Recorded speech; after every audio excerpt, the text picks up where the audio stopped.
Hi, I'm Charlotte and this is Time Mama Tries to Read. I'm here today to give you my top books of 2019. This is one of my favourite videos to film. I absolutely loved doing it last year. This year I have decided to split them into fiction and non-fiction, and I've done a top 8 for each. The reason why is because when I got to 9 and 10, because of the quality of the books I'd read this year, and I did read some really excellent ones, I found that 9 and 10 were ending up, I was just finding it difficult to separate any of the ones below. You know, there could have been one, but then equally there could have been another. And rather than arbitrarily pick them just to get them up there in the top 10, I thought I'd stick with the top 8 in each because I felt really strongly about those ones. And it's still 16 altogether, so that's pretty good. I'm going to start at 8 and work my way up to the number 1 spot for each category. So we'll kick off with non-fiction. Non-fiction number 8 is Trans Like Me, A Journey for All of Us by C.N. Lester. This is an excellent sort of manual guide, a how-to guide written with luminous intelligence by C.N. Lester about what it is like to be trans. And there are so many different identities that encompass the trans identity, and C.N. Lester separates those for you. It says on the front that it's a book to give your cis friends, and it absolutely is. I feel thoroughly better educated but still in need of more, in the sense of, not that C.N. Lester didn't do a great job, but I just need to educate myself further, and this was a great start for that education, so thoroughly recommend it. It's also just very, very witty, and yeah, great book. So number 8 for fiction is a book I don't have with me. I'm looking for it and it's not there. I shall pick them up in the corner. They are the Heartstopper graphic novels by Alice Oseman. Really absorbing world that she has created of 2 teenage boys that fall in love with each other and are trying to navigate that love through high school. And even though there are elements of negative things happening within that romance because of the outside world's perception of them, the actual main characters are just such top human beings that it really creates this feeling of warmth as you're reading it. You just root for them, you love them. Their relationship is uncomplicated, which I think was a really great choice for Oseman to make, and I thoroughly recommend them. They won't take you long, but they'll stay with you. Number 7, I've actually made notes, if you can believe that. Number 7 for non-fiction is Daily Rituals by Mason Curry. I'm reading the all-female version of this, which is Women at Work, so I kind of feel like they're grouped together, but this is the one which was meant to be all great minds and how they make time, find inspiration and get to work. However, Curry admitted that actually only 17% of the people in this book are female, so he then decided to correct that with his latest one. This is still great despite that discrepancy. It's all about little snapshots of what artists did to create their work. Composers, dancers, painters, writers. And if you are, like most readers, a frustrated creator, I think a lot of readers want to create something, even if it's not fiction, this is the book for you, because it just, you see how all these great minds worked, how they had such different routines, and within those routines is something that will speak to you, and I think it'll just give you that energy to get out there and start making something. So a great book really as a new year read, to get that creativity going.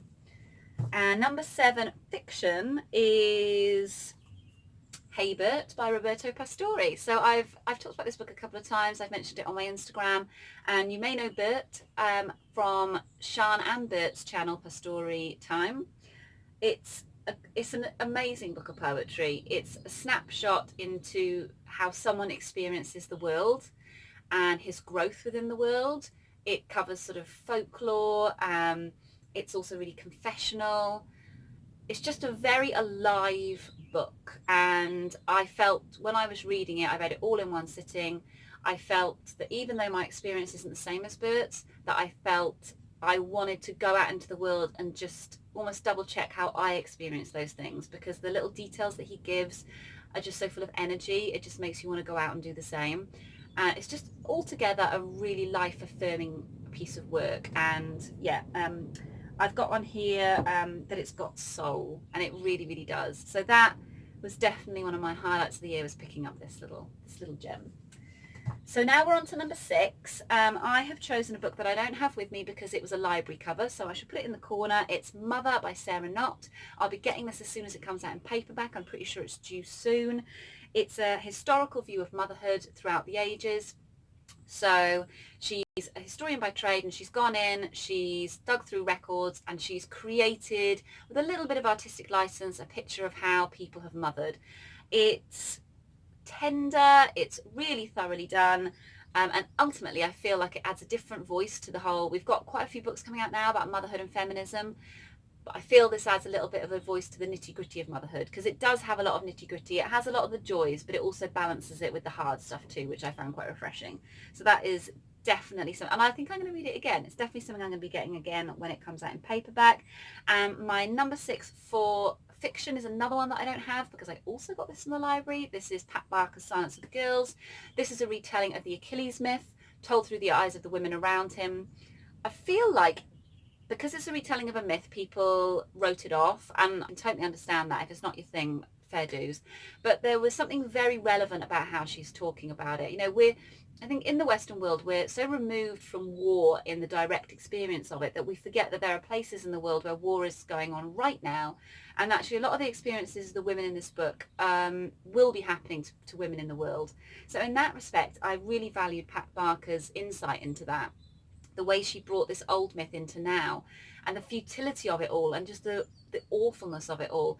She did it so well. I think again it's going to be another book that I'll reread. That's how I class a top book, is if I think I'm going to delve into it again, and I can't wait to get it. So if you didn't give it a go when it was shortlisted for the Women's Prize, I would definitely recommend giving it a go now. Number 5 is The Five for my non-fiction choice, which is Hallie Rubenhold. I've left the book in the house, so I will hopefully put an image of that in the corner. This is the 5 lives of the women that were killed by Jack the Ripper. There's like the canonical 5 that are typically associated with him. There are some other ones that were sometimes believed to be victims of Jack the Ripper, but these are what is known as the canonical 5. And the author looks into their lives and all the historical records that we have, and tries to tell you the lives of the women before they were killed. She doesn't mention the killings, apart from obviously they come at the end. Doesn't go into any detail. She wants to reclaim these lives for what they were, which is the honestly lived lives of women in Victorian London. It kind of makes you never want to live in Victorian anywhere, but definitely not in Victorian London. It's a really great social history. It's brutal, it's honest, it's compelling. Oh my God, you won't start this book and then put it on the side. Really, you won't. So I loved it. I think it has a place on everyone's bookshelves.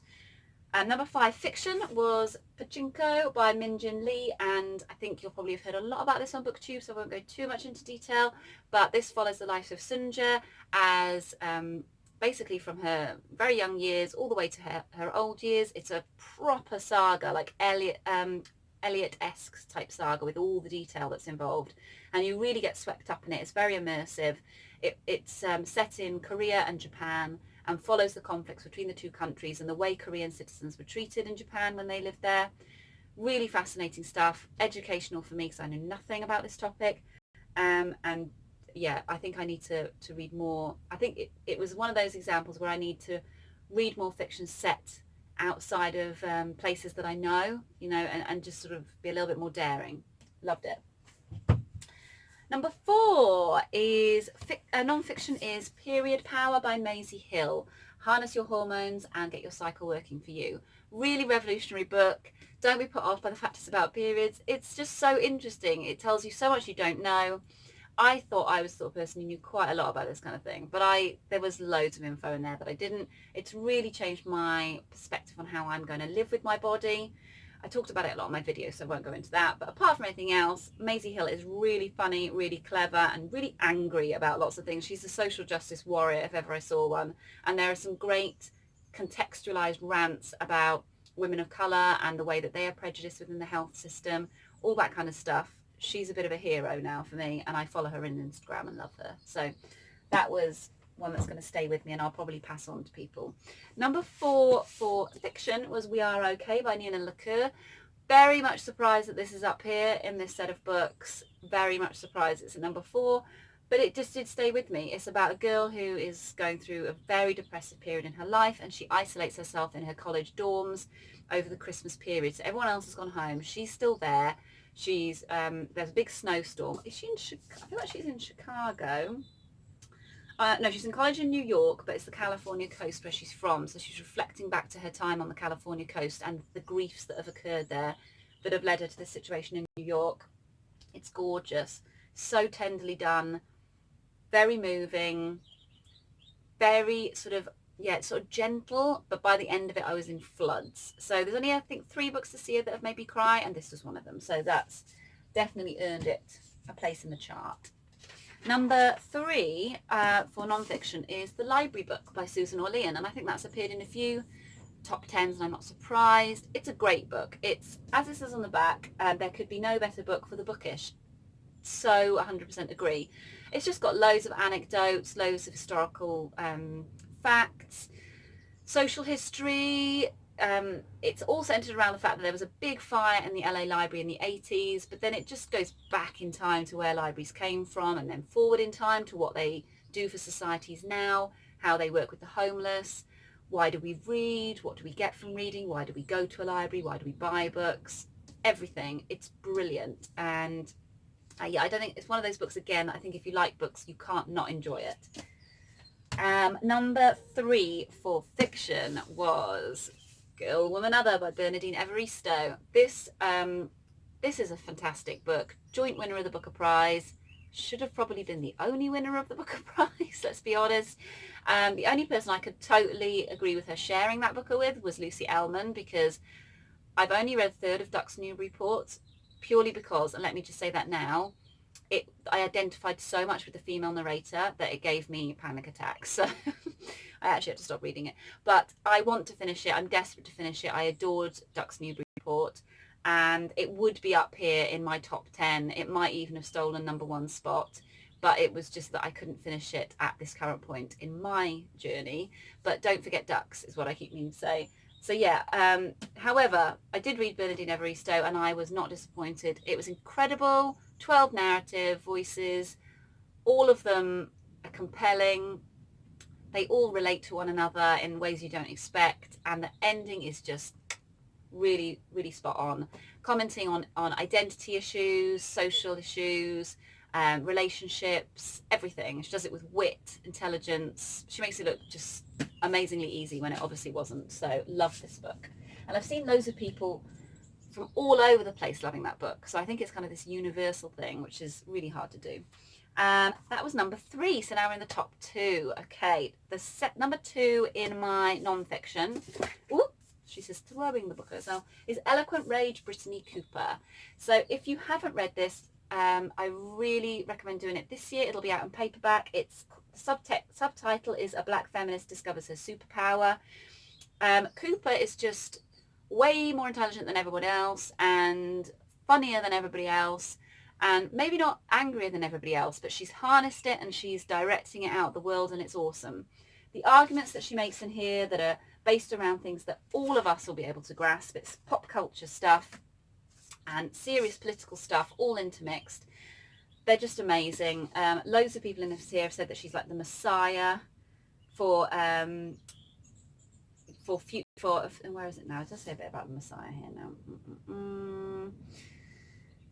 A homegirl and a hand grenade is what she's been compared to, and she said that black women have the brilliance, foresight and vision to bring a different America into fruition, should we choose to use our powers for good rather than evil. I just loved it. I can't say anything more about it other than if you read the first chapter, you'll just be hooked by her style and by all the clever things she has to say. So well-deserved spot at number 2. Number 2 for fiction is maybe a little bit of a disappointment to some because it's not contemporary, but this is Wives and Daughters by Elizabeth Gaskell. It was a real runaway success to me. I read this when I was so poorly, and one of the things that I feel I want to talk about, because everyone probably knows a little bit about what it's about, you can assume it's Victorian fiction. It's going to be about relationships, and there's going to be a love interest, and all that kind of stuff is going to go on.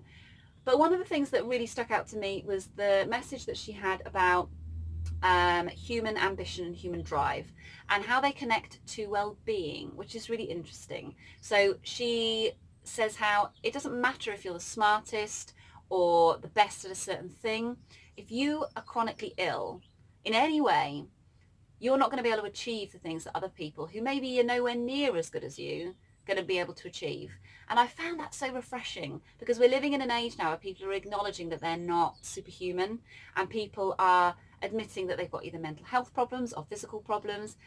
And this book is delving into that issue way before its time, and saying that that sort of thing cannot be fixed and shouldn't be something you're ashamed of. It's just how it is. Yeah, I just really loved that message. And it obviously helped that I was ill at the time. But yeah, I just thought that, and the fact that all of her characters are complete 100% real people. They're not goodies and baddies. They all have their foibles, and even the ones that you don't like at the beginning, you end up being sympathetic with. It was great. She is challenging George Eliot for me for the crown of what I love George Eliot, and she's up there. But this was good, so I'm going to read another book of hers this year. Okay. Number 1. I don't think this is going to be a massive surprise to you, but I'm going to do the fiction one first, because the non-fiction one is my book of the year as well, just like generally speaking. So fiction number 1 read for this year is another non-contemporary book. It's Hannah Coulter by Wendell Berry. So this is set in like mid 20th century Kentucky, on a farm. It's about a woman reflecting upon her life from the sort of position of old age, looking back at the loves she's had, the children she's had, the way she's farmed with her family. You might think, what the heck has that got to do with me? And you'd be right.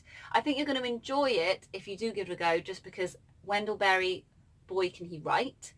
The scenes, the sort of romantic scenes between Hannah Coulter and her husband are just out of this world.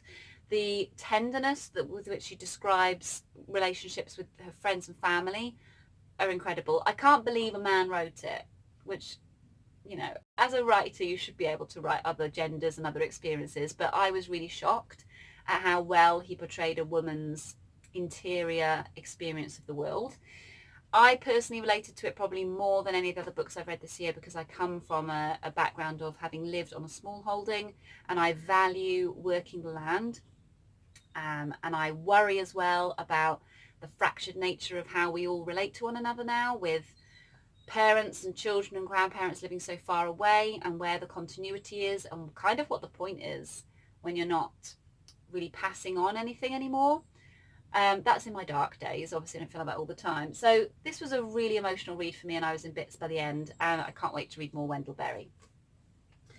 And number 1 for both non-fiction and just overall will be definitely no surprise to you. It's Waterfalls of Stars, My 10 Years on the Island of Skomer by Roseanne Alexander. This was a bolt out of the blue. I know it's not a perfect book. It's published by a very small publisher that doesn't necessarily have the benefit of being able to dedicate a whole editor to a book to neaten up certain loose ends. So once you can forgive it for that and get into what she's telling you, which is this 10 years on a completely uninhabited island, just her husband, a lot of puffins, a lot of seals, that's it.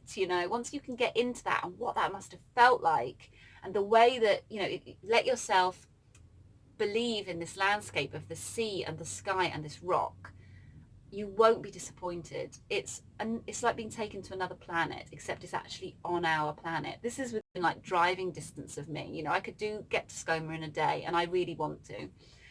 It's amazing. It also talks about more serious issues like environmental disaster, and I think in today's climate, this is a relevant read.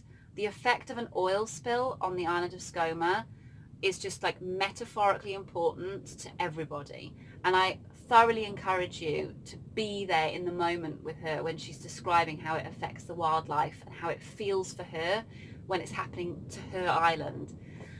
I just can't speak more highly of it. I was in pieces by the end, because she has to leave. She's going to leave. It's in the title. And the wrench that she felt leaving was something deeply personal to me.